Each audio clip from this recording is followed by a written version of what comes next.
Subscribe कर दें। और यही आप लोग देख सकते हैं प्रवचन हो रहा है। पहली बार लाइव आए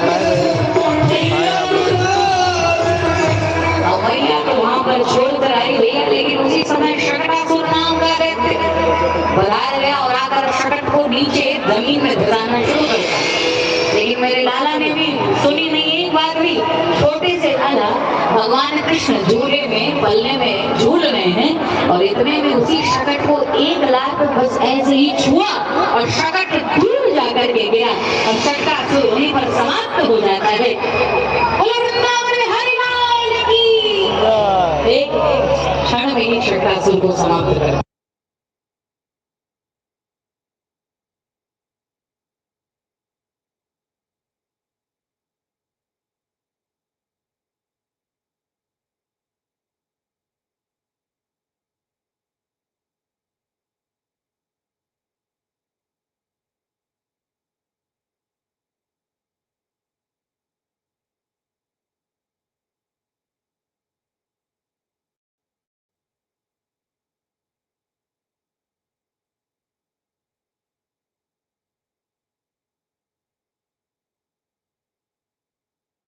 भैया ने कहा मेरे लाल में शकट अभी कल का बच्चा और इतना बड़ा शकट उलट देगा।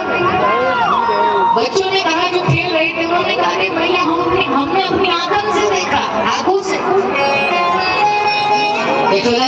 यशोदा जी ने कहा जाओ जाकर के आंखों का इलाज करो, क्योंकि भैया अपने लाला के अद्भुत रहस्य को जानती नहीं थी, इसलिए ऐसा कहा।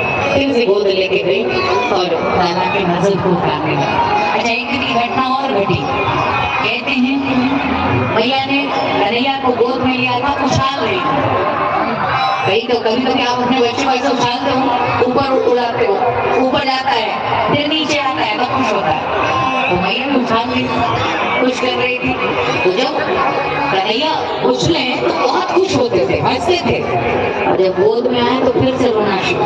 अरे भैया कितनी देर तक ये काम कर, जितनी बार अब कन्हैया जब हंसे, जब गोद में वापस आए तो रोना शुरू।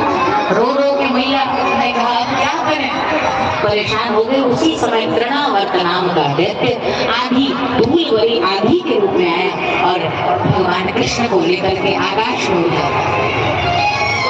आकाश में लेकर के उड़ गया। उसी में कृष्ण ने कहा हाँ देखो मेरी माँ थक गई थी तो मेरे मामा ने उड़न खटोला ही भेज दिया। और जब उड़े हुए जा रहे कहा वो देखो ललिता का घर, वो देखो विशाखा का घर, वो देखो राधा का घर। वो गली एक गली के ध्यान से देख रहे। चोर जो बनना है, चोर वही होता है अच्छा जिसको गली गली का ज्ञान हो, जिसको गली गली का ज्ञान हो, वही तो पक्का चोर होता है भैया। एक बार एक व्यक्ति ने कहा एक राम का भक्त था कृष्ण, चूंकि दोनों लीला क्षेत्र में अलग है लेकिन है एक ही, पर भक्तों की तो